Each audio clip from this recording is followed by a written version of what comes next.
Assalomu alaykum qadrli do'stlar.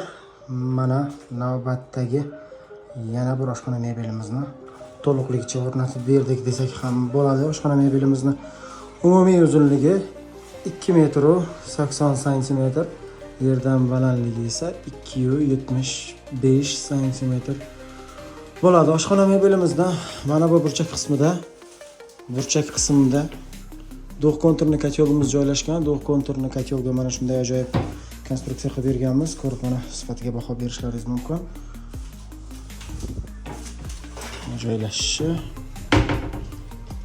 Bunday eshiklarimizni yopilishi.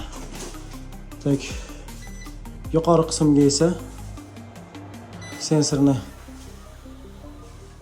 dimoxotgichga o'rnatib berganmiz. Pastki qismdagi rezina gazlar hali duxovkasini egasi olmadi. Duxovka pastki qismda bo'ladi.